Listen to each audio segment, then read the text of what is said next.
Hello everybody and welcome to my channel. My name is Rainer and I am calling from Sweden, from the beautiful city of Stockholm, from one of its suburbs south of Stockholm.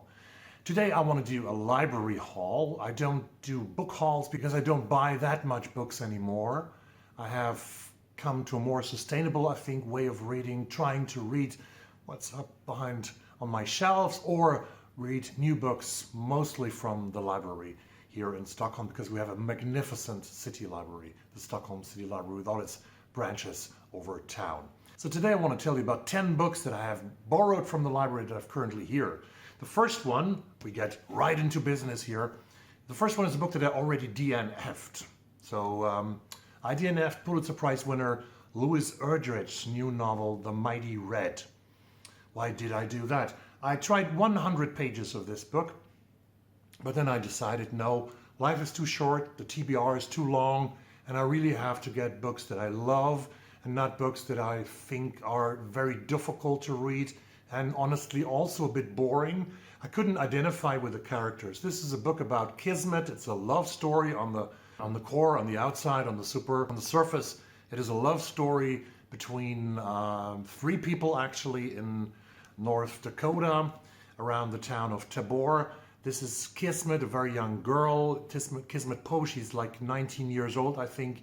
And there are two guys who want to marry her. There's this guy Hugo, who is a young, red-haired, intellectual kind of guy, artsy guy, who is not so rich. But then on the other hand, there's Gary Geist, the son of the Geist family, who is a rich guy. He will inherit a lot of money from his parents, who are farmers. There's the mother of Kismet, her name is Crystal. She's a beat truck driver. And this novel is told in very small snippets with headlines such as The Diamond, The Scream, Memory Mass, stuff like that. It's of course, obviously, because Louis Erdrich is a very famous writer, it's well written in a way, but the kind of style that she uses here is to very quickly change from character to character.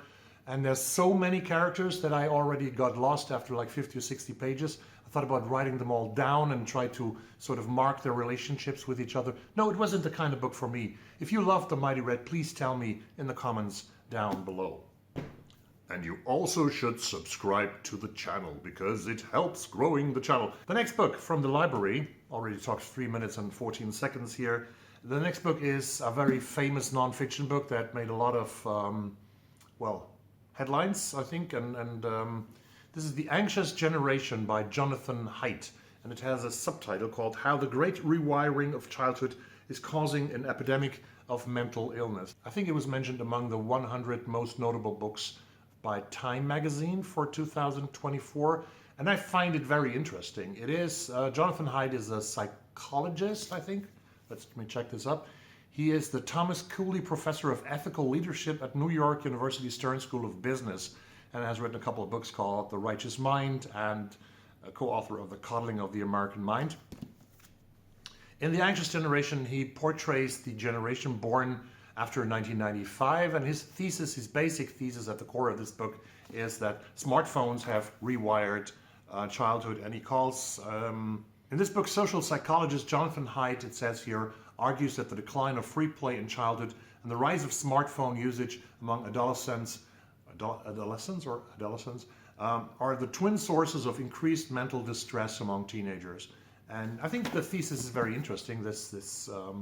And I want to read this book to sort of get an opinion about that. Social media and smartphones, that's what Haidt says already in the introduction, which I've read, or have changed the childhood experience, the childhood of the current generation Z, and has led to also a huge amount of mental illness. That's what Haidt is saying. Some other people, of course, say, no, it's not true. This is much more difficult than that, and much more complex than that. But I want to read, and I want to know Haidt's point, and I will tell you all about it, hopefully in a single review on this channel. Talking about classics, I borrowed The Invisible Man by Ralph Ellison, a book that is, I think, at the core and very important for the Afro-American literature and for Black literature in general. Ralph Ellison wrote this, I think, in the 1950s, and it has more than 500 pages, so I'm not sure if I can make it here, but I want to at least read a part of that book in order to educate myself and to be able to say that I read one of the absolute classics of Afro-American literature. The next book where I didn't like, as I said, Louise Erdrich's new novel, The Mighty Red, and DNF'd it. I definitely know that I'm not going to DNF this one, which I actually picked up from the library yesterday. This is Tell Me Everything, the new novel by Elizabeth Strout. Elizabeth Strout is a writer that I have come to admire. I have read her books. My Name is Lucy Barton. I read also Lucy by the Sea and Oh William. And this is Tell Me Everything. And here apparently she brings together two characters that she has used in many of her books before, but singularly. So here Olive Kitteridge will meet Lucy Barton, and quite at the beginning of the book. And the style that Elizabeth Strout is writing in is so beautiful. It's straight storytelling, and maybe straight storytelling is actually what I love. So I read the first two chapters of Tell Me Everything, and I'm already immersed into that beautiful book by Elizabeth Strout. Then I decided to read some poems. Yes, some poems. And we start with the Czech-born, Czech-born but Canadian poet Jana Prykryl. And her poems collection is called No Matter. No Matter by Jana Prykryl. She's the author of The After Party, which was one of the New York Times best poetry books of the year. Her poems have appeared in the New Yorker, so apparently she's a very well-known poet. I haven't read poetry in many years, and even contemporary poetry in many years. I loved Charles Bukowski at the time when I was young, and I reread him a couple of months ago, I think, and I liked it. I haven't read so many contemporary poets. So let's start with a random poem from this book for you here. It's called Sybil. I have a case. If you know the code, you can try it up to 3 times. Thrice her shadow fades in my embrace, and then it's locked. Good luck. I think there's an apple on 6th. You can map it on my phone. If you have a way to verify your picture ID is yours, you're fine. They accept 3 forms of resemblance. 1, bottle of imported wine. 2, pair of authentic Levi's, right size. 3, exit visa.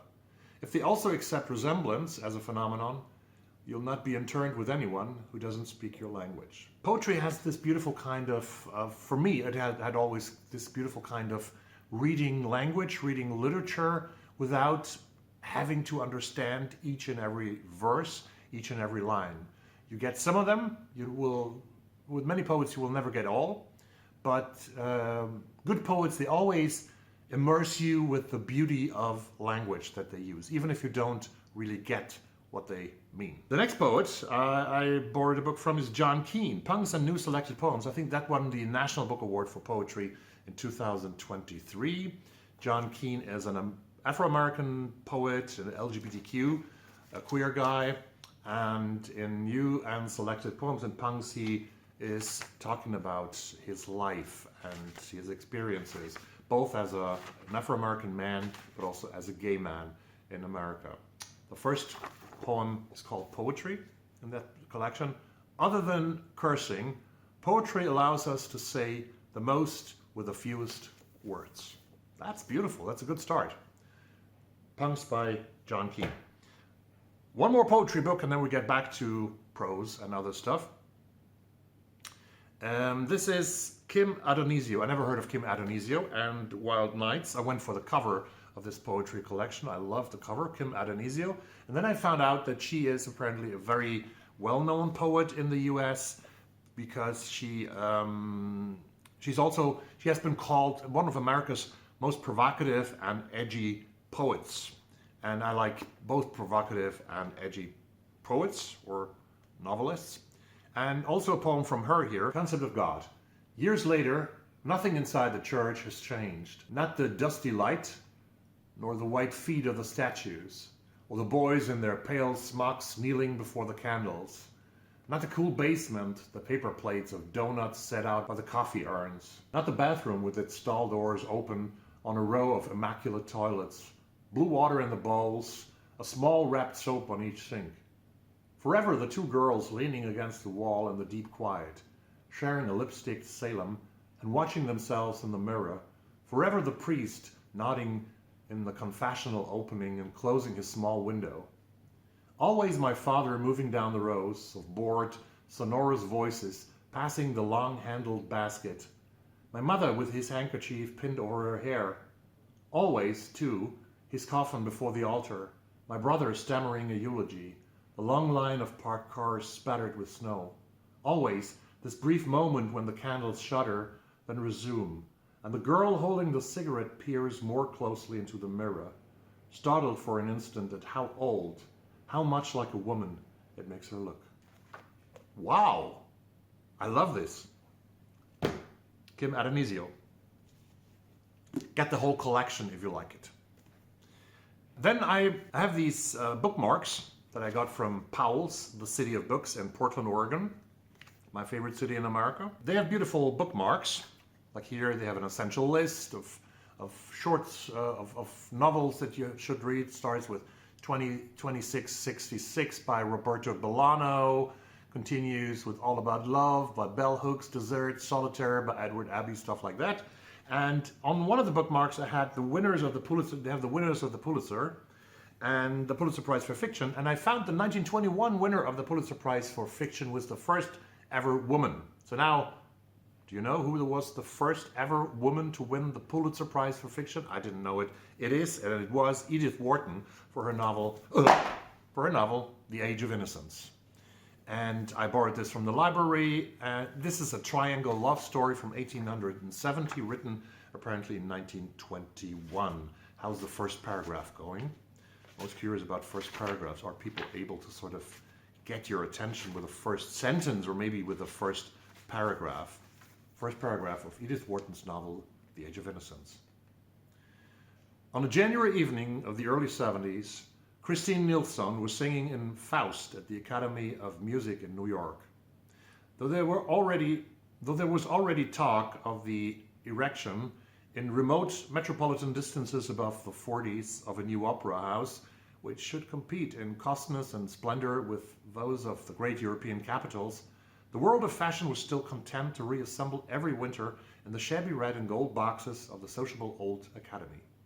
Conservatives cherished it for being small and inconvenient, and then keeping out the new people whom New York was beginning to dread and yet be drawn to, and the sentimental clung to it for its historic associations, the musical for its excellent acoustics, always so problematic, a quality in halls built for the hearing of music. Well, interesting. I'm not overwhelmed.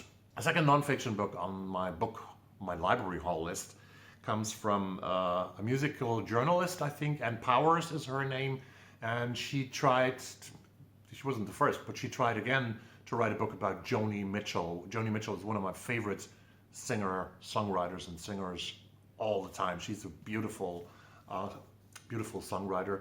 This is her book. This is Ann Powers' book, actually, Traveling, called, On the Path of Joni Mitchell, that's what it's called. Traveling on the Path of Joni Mitchell.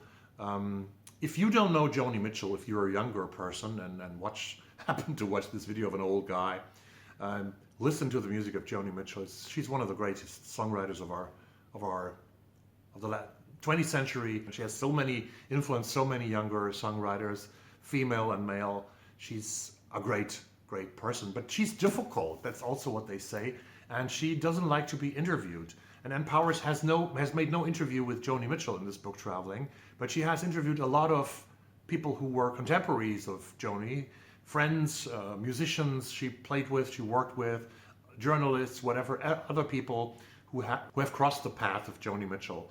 And I'm very looking forward to try to read this book, because I started the audiobook and I made the experience, which I have made with several audiobooks, with like every second audiobook I make the experience that I don't like the way they are read.